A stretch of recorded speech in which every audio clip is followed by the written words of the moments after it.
Ainda bem também, porque também não seria domingo, seria hoje.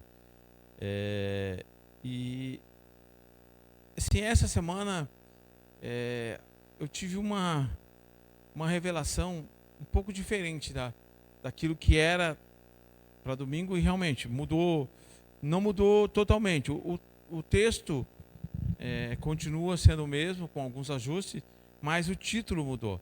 E o texto que a gente vai estar conversando, vamos estar aqui, vai ser bem rápido, uma coisa bem simples e objetiva, mas é muito gostosa. Eu fiquei assim impactado com o que realmente esse texto fala. Filipenses 1, do 27 ao 30. Um texto bem conhecido. Acima de tudo, vivam de modo digno do Evangelho de Cristo, para que, ou indo até aí para vê-lo, ou estando ausente, eu ouça a respeito de vocês, que estão firmes em um só espírito, como uma só alma, lutando juntos pela fé do Evangelho. Isso é Paulo escrevendo à igreja de Filipos, né? Os filipenses, né? E que em nada se sentem intimidados pelos adversários, pois o que para eles é prova evidente de perdição, para vocês é sinal de salvação. E isto da parte de Deus, porque vocês receberam a graça de sofrer por Cristo, e não somente de crer nele.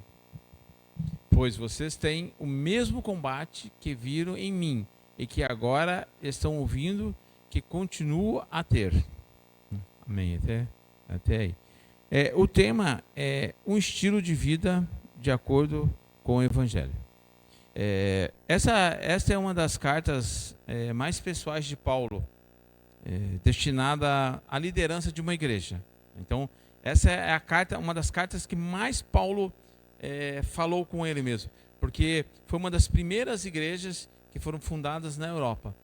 E Paulo, ele ficou cárcere, né, e na verdade Filipenses ajudou ele 3 vezes. Ele vai citar aqui, inclusive, ali, né?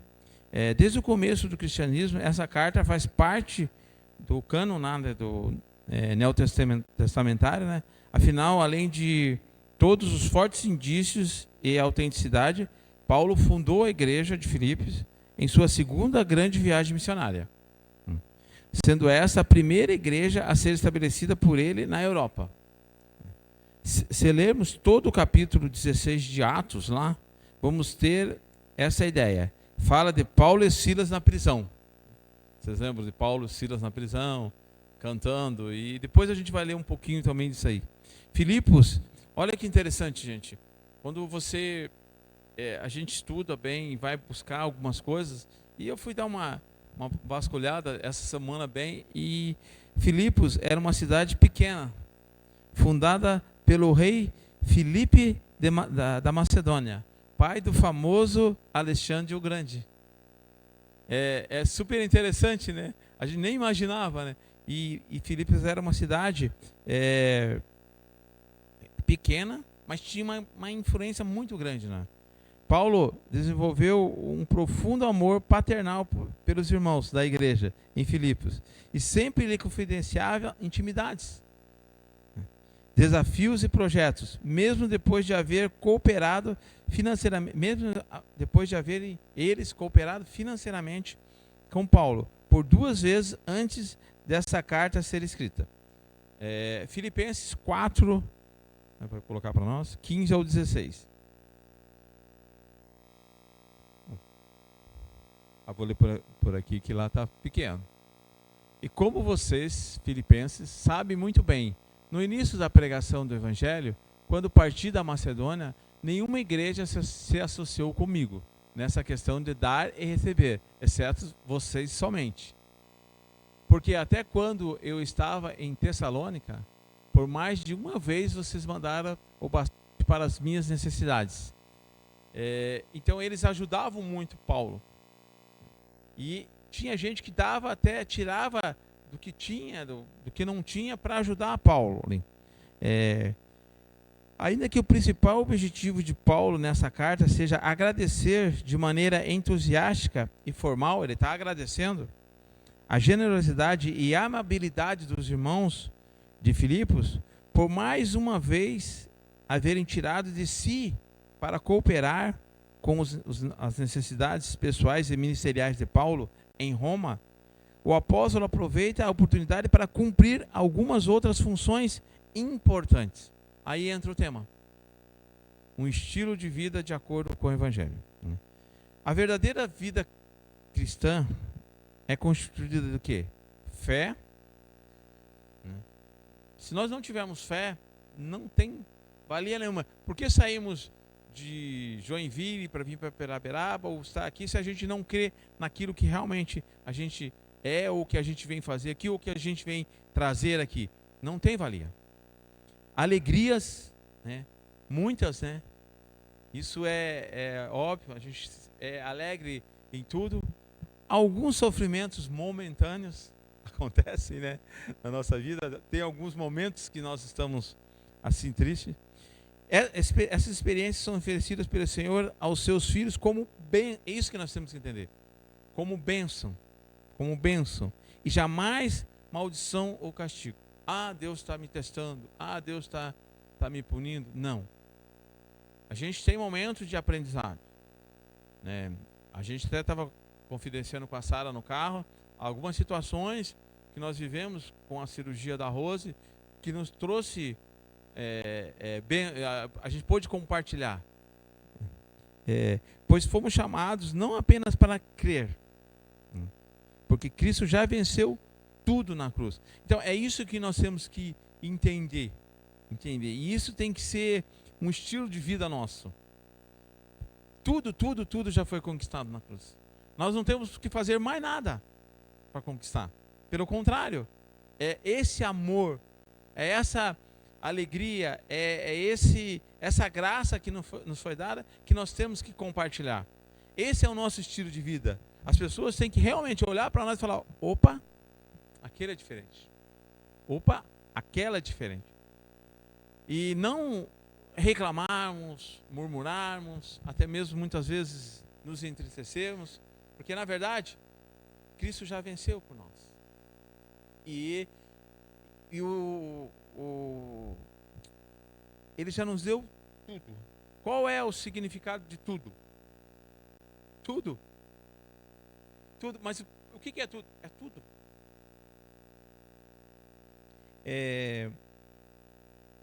Porque Cristo já venceu tudo na cruz do Calvário e nos deu de graça. Os filipenses haviam visto o testemunho de Paulo e Silas em sua primeira viagem a Filipos, quando foram presos por causa da proclamação verdadeira do Evangelho. Vocês já leram Atos lá? Lembro que tinha uma mulher que adivinhava e falava, e aí Paulo vem falando lá, que os chefes lá, tudo, eles vêm, criam uma situação ali para prenderem Paulo em virtude daquilo, né? E jogam Paulo e Silas na prisão. E a gente vai ler esse texto, ele é um pouquinho longo, mas é interessante para a gente entender o contexto do que eu estou falando. Por que nós realmente, a gente tem esse estilo de vida de acordo com o Evangelho, com a palavra de Deus? Porque é tão interessante que quando Paulo está lá na prisão e tudo, eles cantavam louvores e tudo. O carcereiro ficou desesperado quando não viu eles.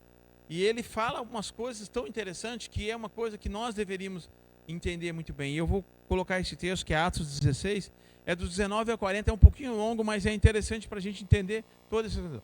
Quando os donos da jovem viram que se havia desfeito a esperança do lucro, ou seja, eles estavam lucrando com as adivinhações, com tudo aquilo, agarraram Paulo e Silas e o arrastaram para a praça, à presença das autoridades. E levando-os aos magistrados, disseram: esses homens, sendo judeus, perturbam a nossa cidade, propagando costumes que não podemos aceitar, nem praticar, porque somos romanos. Então a multidão se levantou, olha só, ela não sabia de nada a multidão, mas se levantou, né? A multidão se levantou unida contra eles, e os magistrados, rasgando-lhes as roupas, mandaram açoitá-los com varas.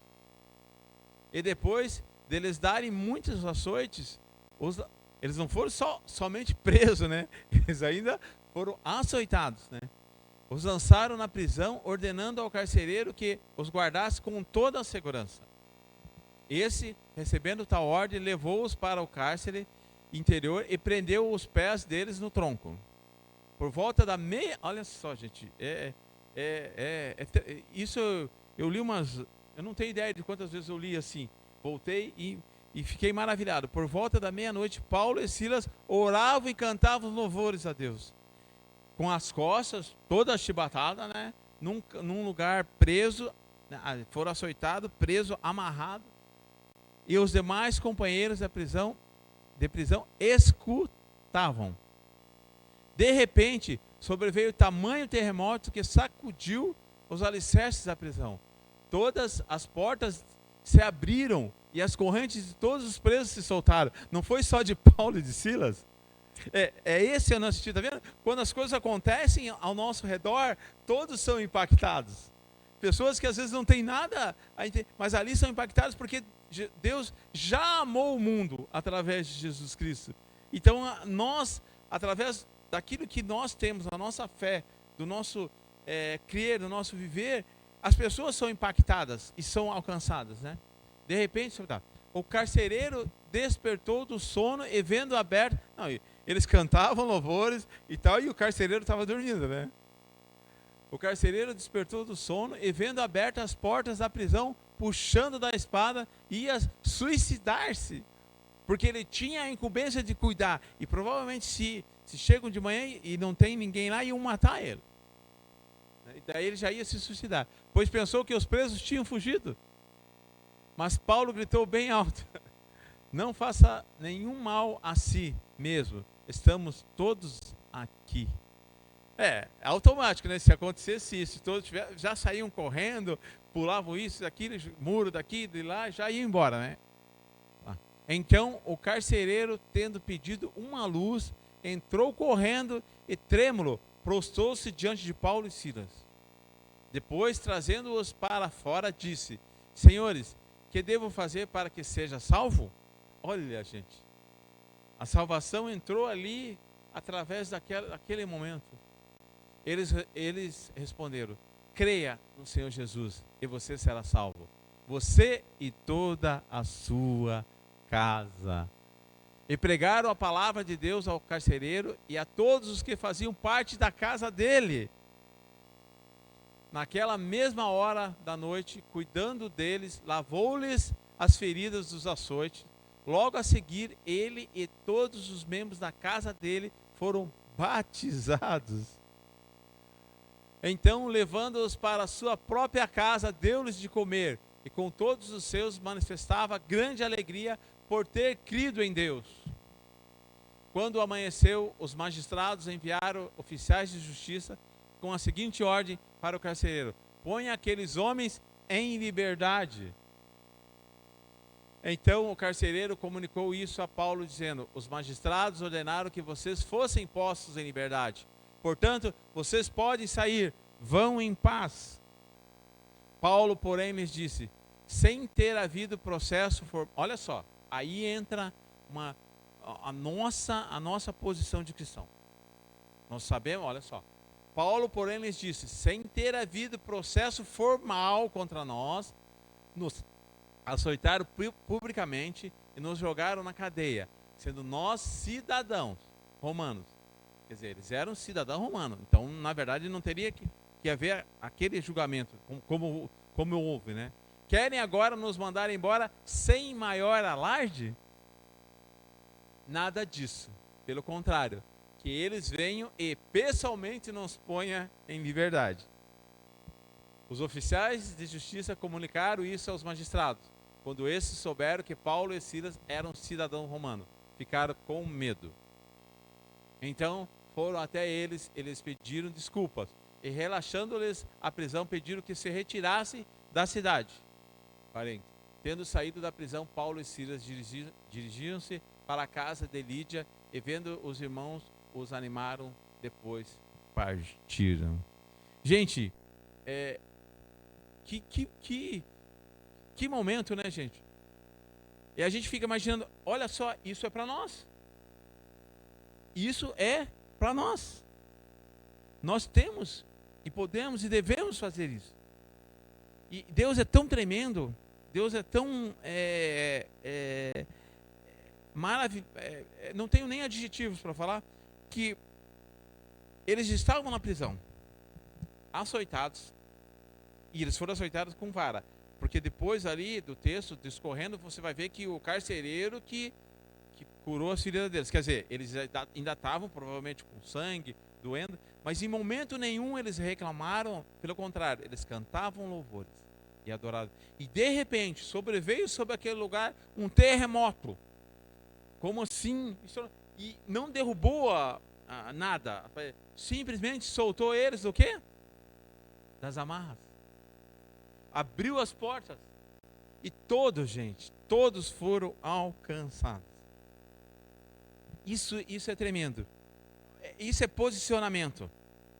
O nosso estilo de vida é isso. Nós temos que nos posicionar. Nós temos que... as pessoas têm que entender que nós conhecemos a palavra de Deus. O Espírito Santo revela isso, vivemos isso e não mudamos o nosso posicionamento. Querem condená-los? Querem? Amém. Mas nós vamos cantar louvor, nós vamos adorar e as correntes abrirão. E as pessoas que estão do nosso lado, vendo tudo isso, elas vão mudar a opinião delas, a maneira delas e vão se converter ao Senhor Jesus. Amém. Isso é tremendo. Paulo tem absoluta certeza da salvação eterna em Cristo. Ele não tem nenhuma dúvida. Já não sou eu que vivo, mas Cristo vive em mim. Paulo, mesmo preso, ele tem certeza e fé em seu livramento da prisão, por meio das orações dos filipenses e vontade do Espírito Santo. Olha o que os filipenses, o que a igreja de Filipe presenciou. Olha o testemunho que eles tiveram de Paulo. Por isso que eles ajudavam e como Paulo sempre mandava carta para eles, porque queria saber como eles estavam. Tá, mas qual seria o estilo de vida de um cristão mesmo? Estamos falando, qual seria? Filipenses 1, 19, 26. Porque estou certo de que, pela súplica de vocês e com a ajuda do Espírito de Jesus Cristo, isso resultará em minha libertação. Minha ardente expectativa e esperança que em nada serei envergonhado, mas que, com toda a ousadia, como sempre, também agora, Cristo será engrandecido no meu corpo, quer pela vida, quer pela morte. Acho que o 21. Porque para mim o viver é Cristo e o morrer é lucro. Entretanto, se eu continuar vivendo, poderei ainda fazer algum trabalho frutífero. Assim, não sei o que devo escolher. Estou cercado pelos dois lados, tendo o desejo de partir e estar com Cristo, o que é incomparavelmente melhor. Não é só, né? Mas por causa de vocês, é mais necessário que eu continue a viver. E convencido disto, estou certo de que ficarei e permanecerei com todos vocês, para que progridam e tenham alegria na fé, cresçam, expandam. Desse modo, vocês terão mais motivo para se gloriarem em Cristo Jesus por minha causa, pela minha presença de novo no meio de vocês. Essa é a motivação para pregar sempre a todos. O Paulo, ele chega ao ponto de dizer que já não sou eu mais que vivo, mas Cristo vive em mim. O meu desejo era estar com Cristo, que estaria bem melhor, mas não, ainda preciso estar com vocês, ainda preciso estar junto. As nossas atitudes vão refletir o Espírito de Cristo. As nossas atitudes, o nosso dia a dia, aonde nós estamos, as pessoas que nos rodeiam, no nosso trabalho, na nossa escola, na nossa vizinhança, isso tudo tem que refletir dentro de nós. O Espírito de Cristo, ele tem que ser vivenciado, as pessoas têm que perceber isso dentro de nós. Isso é um estilo do cristão. Elas têm que olhar para nós e falar assim: opa, Esse é diferente, eu quero isso. Todo o sentido da vida reside em Jesus Cristo. Nada que nós temos, nada que nós fazemos, nada que nós somos, não tem valia nenhuma se não for por Jesus Cristo. Tudo que temos, quem somos, é Jesus Cristo. É Ele que conquistou na cruz do Calvário. Quando Ele falou para o Pai, está consumado, ali nos resgatou. Pagou a cédula, que era um preço caríssimo. E hoje nós somos livres. Agir como Jesus agiria em cada situação. Isso aqui eu fiquei pensando muito essa semana, e até mesmo em virtude do trabalho, né? Nosso trabalho, às vezes, ele dá ele exige algumas coisas que às vezes pensa assim, puxa vida, será que eu fiz correto? Né? Eu tratei, eu agi dessa maneira. Agir como Jesus agiria em cada situação. Essa situação, será que Jesus agiria assim? A gente percebe aquilo ali, quando o relato de Paulo, ali em Atos, que beleza, os magistrados, não, soltem eles. Mas eles foram condenados publicamente. Qual era a intenção de Paulo? Eles agora vão ter que... Não, é que Paulo tinha uma representatividade muito grande ali, perante tudo aquilo. Então aquilo poderia trazer algo negativo, até mesmo lá na frente. Simplesmente ele falou, não, já que eles nos condenaram sem nada, agora eles vêm aqui e nos libertam. Né? Eles querem que nós libertem a gente, solte a gente assim, sem nada? Então, agir como Jesus agiria em cada situação. Paulo teve essa sabedoria. Sempre crescer e amadurecer mais. Conhecer a palavra de Deus. Aqui é o grande segredo, né? É a palavra de Deus, não tem. Se a gente não ler, não entender, não praticar, e não há nada que se compare em conhecer e viver Cristo. Eu pergunto, qual é a melhor experiência que vocês tiveram até hoje? Vocês podem falar muitas, mas com certeza, a partir do momento que nós confessamos a Jesus como único Senhor e Salvador das nossas vidas, mudou a nossa história. Nós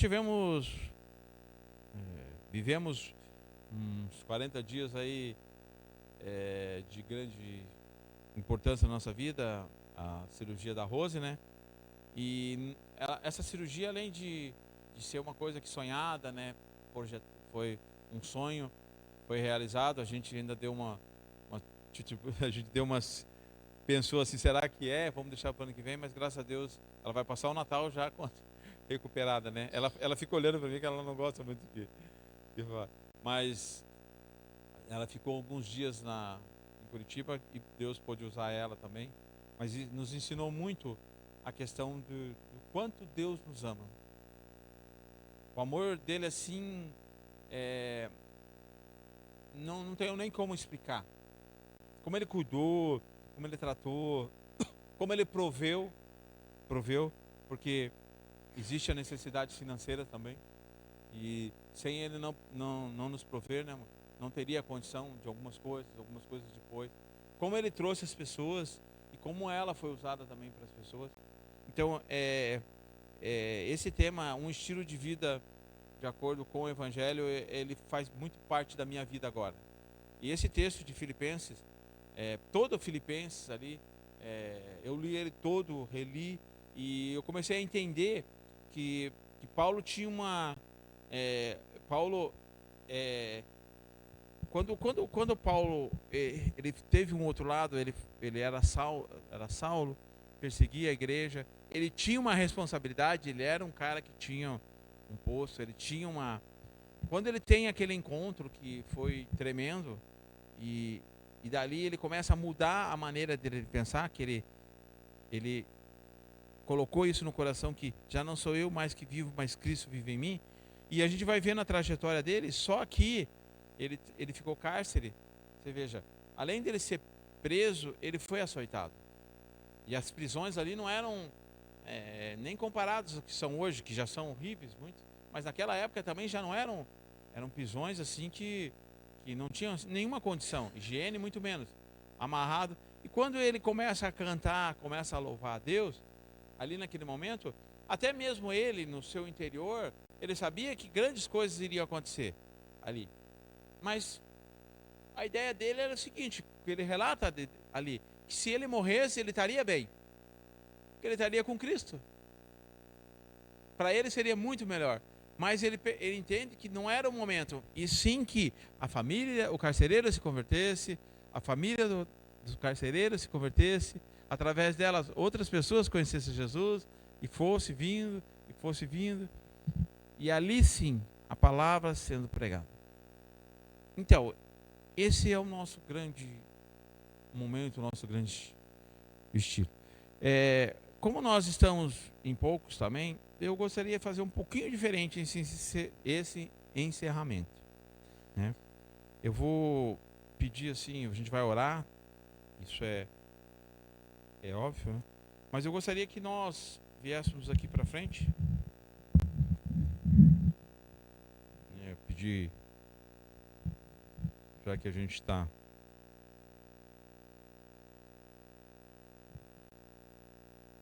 Se você quiser sentar, amor, você pode sentar. Pode ir, pode ir. Então eu vou estar orando. Só que eu vou, por exemplo, a Sara está aqui, ela vai orar pela Rose. Ali. A Rose, quem estiver do lado, vai orar. Se vocês quiserem, a gente pode até intercalar vocês, porque a família, né? De repente a pessoa pode. E assim vai ser sucessivamente. Ou seja, a Sara ora pela Rose, a Rose pelo Pedro, o Pedro pelo Rafael, o Rafael pelo João, o João pela Joyce, a Joyce pela Patrícia, a Patrícia pela Cláudia, e a Cláudia pela Sara. E o Sandro está lá em cima, a gente vai estar... Mas assim, eu vou estar orando e vocês vão estar orando aqui, declarando sobre a vida de cada um, para que assim, a gente realmente tenha esse estilo de vida cristão. Gente, eu me lembro, até quando a Cláudia estava falando dos propósitos ali, eu falei, pô, mas foi agora, recente? E daqui 15 dias a gente encerra o ano. Já passou, já as coisas passaram muito rápido. Elas estão se passando muito rápido.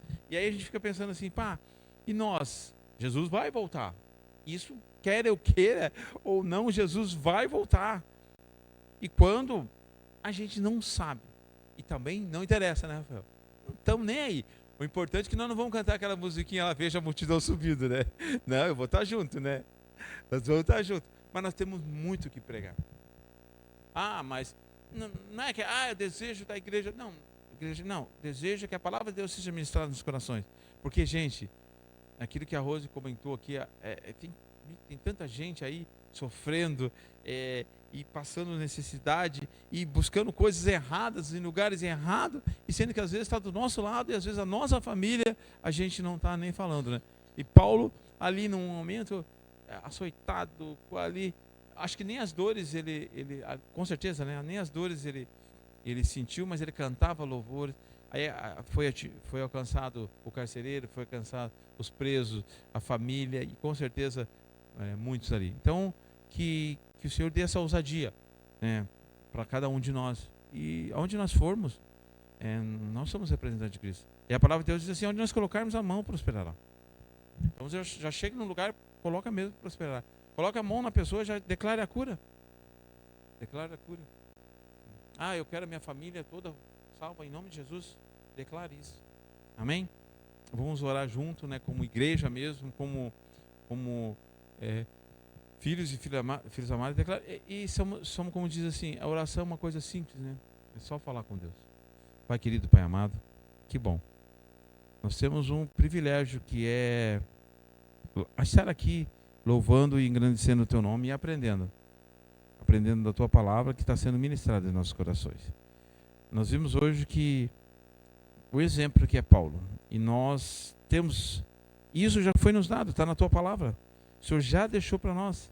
O Senhor Jesus já deixou para nós. Então, isso para nós é um manual, é nosso estilo de vida.